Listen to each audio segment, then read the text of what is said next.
جو اکثر افراد کی ضرورت ہے، اور یہ ہے خواتین کی زیادہ ضرورت ہے۔ کچھ کریمیں ایسی ہیں، چراغ کو بجھا دیا جائے، صابن سے منہ ہاتھ دھوتے ہیں۔ اگر کوئی شخص بہت موٹا ہے تو اس لیے وہ پریشان نہ ہو، 65 برس کی عمر کے بعد اس طرح سے کیجئے، ان دونوں کو پیس کر ہلاتے رہیے، بہترین لوشن تیار ہو جائے گا۔ جھریوں کے لیے خوبصورت نسخہ۔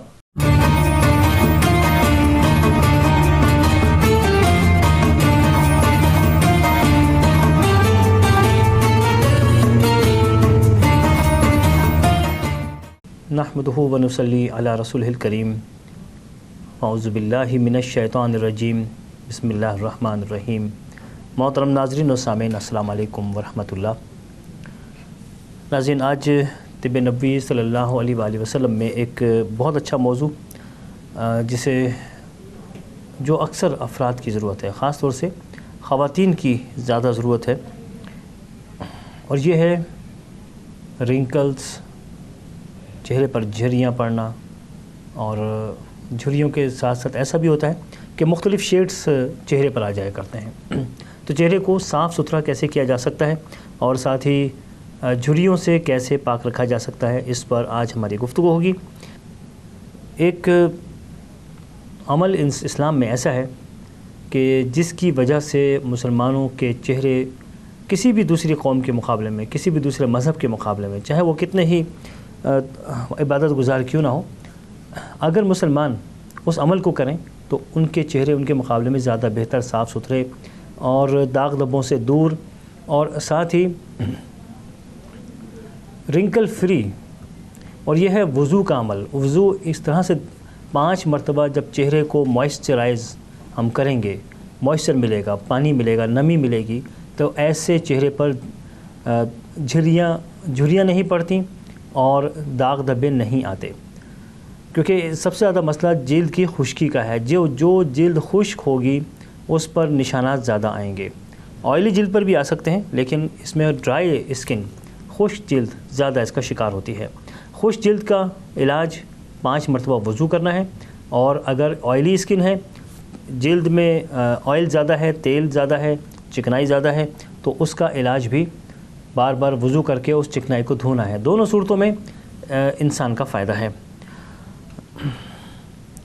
تاریخ میں ایک واقعہ ایسا بھی ہے جو مسلمانوں کی تاریخ میں، کہ جب ایک خاتون نے ساری زندگی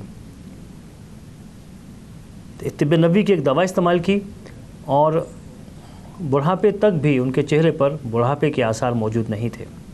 وہ اس وقت بھی جوان نظر آتی تھیں، 60 برس کی عمر میں بھی وہ ماشاءاللہ بہت چھوٹی عمر کی نظر آتی تھیں۔ اور یہ ہیں حضرت عائشہ رضی اللہ تعالیٰ عنہ۔ آپ طب نبوی کے بہت سے نسخے آپ نے ایجاد کیے۔ آپ ایک سائنٹسٹ کے طور پہ طب نبوی کی ادویات اور طب نبوی کی چیزوں کو لے کر انہیں مکس اپ کرتی، اور ان کی کیمسٹری سے بھی آپ واقف تھیں، انہیں ملاتی، اور ملانے کے بعد کئی نسخے آپ کی طرف سے ہمیں میسر ہیں۔ ان میں سے رنکل، جھریوں کو ختم کرنے کا فارمولہ وہ اتنا شاندار ہے کہ آج بھی جس نے بھی اس پہ عمل کیا، اس کی جھریاں دیکھتے ہی دیکھتے غائب ہو جاتی ہیں۔ اونٹنی کے دودھ میں یہ بہت بڑی مقدار میں پائی جاتی ہے، اسی لیے اونٹنی کے دودھ پینے والے یہ جو چرواہے ہوتے، یہ جو بدو ہوتے ہیں، عرب کے بدو میں ہم نے اکثر دیکھا ہے کہ ان کی عمر اگر 70 سال ہے، 80 سال ہے، چہرے پر رنکل نہیں ہوتے، اور اس کی وجہ یہ ہے کہ وہ اونٹنی کا دودھ استعمال بھی کرتے ہیں، ساتھ ساتھ اونٹنی کے دودھ کو چہرے پر لگاتے ہیں اپنے، یعنی ایک طرح سے وہ اسے کسی کریم کے طور پہ استعمال کرتے ہیں۔ جبکہ صحرا میں خشکی ہو، عرب کی ویسے بھی گرمی بہت زیادہ ہوا کرتی ہے، تو اس خشکی سے بچنے کے لیے وہ اونٹنی کے دودھ کو اپنے ہاتھوں پر، چہروں پر، گردنوں پر لگاتے ہیں، تو ان کے یہ عام مشاہدہ ہے کہ 70 سال کے افراد بھی 40 سال کے لگتے ہیں۔ یہ حدیث مبارکہ بھی ہے کہ ایک صحابی آپ کے سامنے تھے، انہوں نے وضو کیا اور بعد میں فوراً چہرہ صاف کر لیا، تو آپ صلی اللہ علیہ وسلم نے فرمایا کہ اس کا مفہوم اس طرح سے ہے کہ اگر تم اسے نہ دھوتے تو یہ تمہارے لیے صحت کی بات تھی۔ تو چہرے کو صاف نہ کیا جائے، جب وہ قدرتی طور پر خشک ہو جائے 2-3 منٹ میں، 4 منٹ میں، اس کے بعد اونٹنی کے دودھ کو لگایا جائے پورے چہرے پر، اس کا ہلکا سا مساج کر لیا جائے تاکہ اس میں موجود میلیٹوفیرین جذب ہو جلد کے اندر۔ چہرے کو دھونا کس طرح سے ہے؟ چہرے کو اس طرح سے دھویا جائے کہ ہم آنکھوں کے قریب، ہمارے اکثر فرض کیجئے کوئی شخص باہر گیا، طرح سی مٹی اڑ رہی تھی اور وہ ڈسٹ اس کے چہرے پر آئی، اور جانے کے بعد اس نے گھر میں یا کہیں جا کر اس نے جب منہ دھویا ہے تو وہ منہ دھو کر پیشانی سے شروع کرتا ہے، نیچے تک آتا ہے، لیکن اکثر آنکھوں کے آس پاس کا علاقہ وہ پوری طرح واش نہیں ہوتا، وہ صاف نہیں ہوتا۔ یہ چیزیں وہاں پر اس علاقے کے آنکھوں کے آس پاس کے علاقے کو، اس کے رنگ کو ذرا سا تبدیل کر دیتی ہیں۔ ہم نے یہ بھی جہاں تک دیکھا ہے کہ جب لوگ صابن سے منہ ہاتھ دھوتے ہیں یا فیس واش سے منہ ہاتھ دھوتے ہیں تو اس وقت بھی وہ باقی چہرہ دھو لیتے ہیں، لیکن آنکھوں کے آس پاس کے حصے کو اچھی طرح صاف نہیں کرتے، جبکہ وہاں بھی اتنا ہی زیادہ ضرورت ہے جتنی کہ باقی جلد پر ہے۔ جھریوں کے لیے خوبصورت نسخہ آپ کے خدمت میں پیش کیا جائے گا۔ اکثر چہرے پر ایکنی بھی ہو جایا کرتے ہیں، ایکنی کے بعد بھی نشانات چہرے پر رہ جاتے ہیں۔ کچھ کریمیں ایسی ہیں جو ایکنی کو تو ختم کر دیتی ہیں، لیکن ایکنی جس جگہ پر نکلے تھے دانے وہاں پر نشانات رہ جاتے ہیں ہمیشہ کے لیے۔ تو اس لیے کریموں کے انتخاب میں پہلے کسی ماہر جلد سے، ڈرماٹولوجسٹ سے رابطہ کر کے سب سے پہلے یہ معلوم کیجئے کہ کون سی کریم آپ کی اسکن کو سوٹ کرے گی، اس کے لیے مفید رہے گی۔ ہم اس کی عام علاج پہ باتیں ہیں۔ ادویات سے ہٹ کر مزید کیا کیا احتیاطیں کرنی ہیں؟ اس میں وقت پر سونا، جو شخص وقت پر سوئے گا، کوئی بھی خاتون، تو اس کے اثرات جلد پر نمایاں ہوتے ہیں۔ اگر کوئی شخص دیر سے سوتا ہے تو جلد پر اس کے اثرات نمایاں ہوتے ہیں۔ حدیث مبارکہ ہے، شمائل ترمذی میں یہ حدیث ہے کہ رات سوتے وقت چراغ کو بجھا دیا جائے یا ہلکی روشنی کر دی جائے۔ رات اگر کوئی شخص جلدی سو جائے تو اس کے چہرے کے داغ دھبوں تک کو رات کے اس کے سونے کے دوران مٹایا جاتا ہے۔ ہمارے جسم میں ایک میڈیکل کا ایک نظام جاگ جاتا ہے۔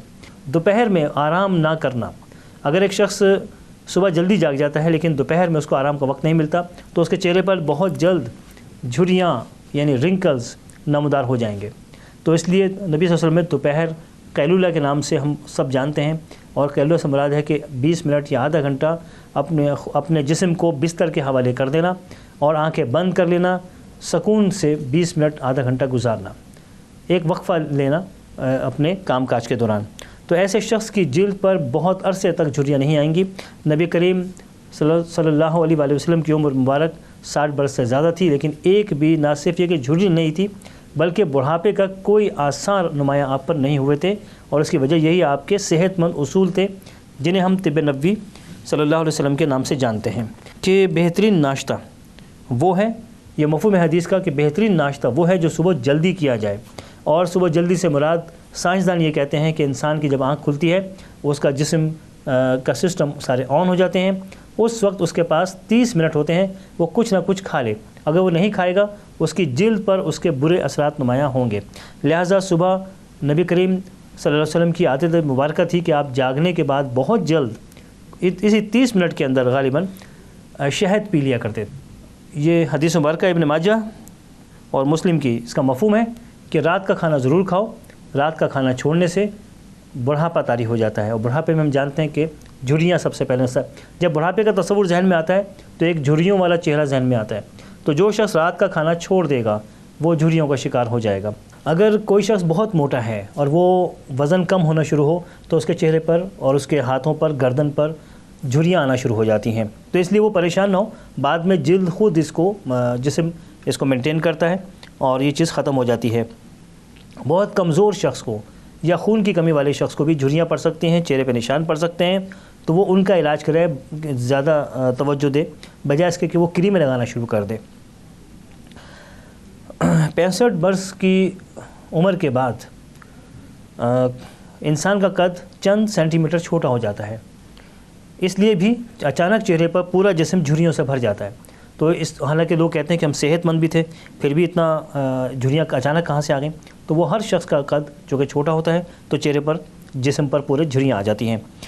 ناشتہ اس طرح سے کیجئے کہ تلبینہ، جو کا دلیا دودھ میں پکا کر اس میں شہد ملائیے اور پلیٹ میں اتار کر اس میں 5 کھجوریں ملا کر، اگر شوگر نہیں ہے تو 5 کھجوریں ملا کر اسے کچھ دیر کے لیے 5-7 منٹ کے رکھ دیجئے اور یہ ناشتہ کیجئے۔ اس سے انشاءاللہ جسم میں توانائی قوت آتی ہے اور آہستہ آہستہ جلد پر اس کے اثرات نمایاں ہونے شروع ہوتے ہیں، کیونکہ پینٹیتھونک ایسڈ اور بیٹا گلوکین وغیرہ یہ دلیے موجود ہیں، اور کھجور تو تمام منرل سے بھری ہوئی ہے جسے ہمارے جلد کی ضرورت بھی ہے۔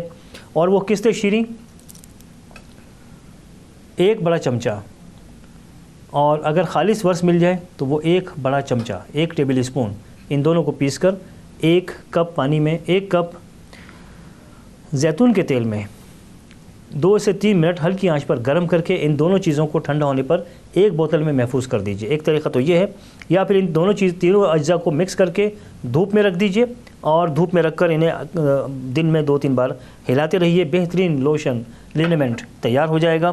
اور اسے رات کے وقت استعمال کرنا ہے۔ یاد رکھیے کشت شیریں یا ورس کا بنایا ہوا امیزہ دن میں استعمال کرنے سے رنگ گہرا ہو جائے گا اور بلکہ ڈارک براؤن ہو سکتا ہے، تو اس لیے اس کی احتیاط کی جائے۔ اس کے علاوہ ایلوا گیکھوار، حدیث مبارکہ میں اس کا بھی تذکرہ ہے۔ نبی صلی اللہ علیہ وسلم نے فرمایا کہ یہ چہرے کو خوبصورت بناتا ہے، اور ظاہر ہے کہ چہرہ خوبصورت وہی ہو سکتا ہے جو داغ دھبوں سے ذرا پاک ہو، چہروں پر جھریاں بھی نہ ہوں۔ تو ایلوا کے اندر بھی یہ خاصیت ہے، ان کو رات کے وقت لگایا جائے۔ تمام ادویات طب نبوی کی انہیں رات کے وقت لگایا جائے، اور ایلوے کا طریقہ یہ ہے کہ اس کے اندر سے اس کا مغز اس کی جیلی وہ نکال لی جائے، نکال کے اسے اچھی طرح چلایا جائے تاکہ وہ اچھی طرح میلٹ ہو جائے، ایک لیکوڈ بن جائے، وہ اپنے چہرے پر اپلائی کیجیے۔ اور اپلائی کرنے کا سارا طریقہ یہی ہے کہ چہرے کو پہلے دھو لیا جائے، دھو کر اس کو صاف نہ کیا جائے، ہاتھوں پر بھی ضرور لگایا جائے اور گردن پہ بھی لگایا جائے، ورنہ ہوتا ہے یہ کہ چہرہ صاف ستھرا ہو جاتا ہے گردن اور الگ پتہ چلتا ہے کہ کچھ ہوا ہے چہرے کے ساتھ، تو اس لیے اپنے گردن اور وغیرہ کو سب لگایا جائے۔ اس کے علاوہ سورہ نور ہے قرآن کے اندر، ایک بار اسے ضرور پڑھ کر خود پر دم کر دیا جائے، یا نورو پڑھنے سے بھی اللہ تعالیٰ کا جو نور ہے اس کے اثرات چہرے پر آتے ہیں۔ نمازیں پڑھیے کہ چہرے کے اوپر خوبصورتی آتی ہے اور نور بھی آتا ہے۔ صلاۃ و تسبیح ہفتے میں 1 بار ضرور پڑھیے کہ خون اتنی زیادہ سرکولیشن ہوتی ہے جلد کی جانب صلاۃ و تسبیح کے دوران، جو کہ آدھے گھنٹے کی نماز ہے، اس کی وجہ سے چہرہ انتہائی خوبصورت ہوتا ہے۔ تو ان چیزوں پر عمل کیجیے۔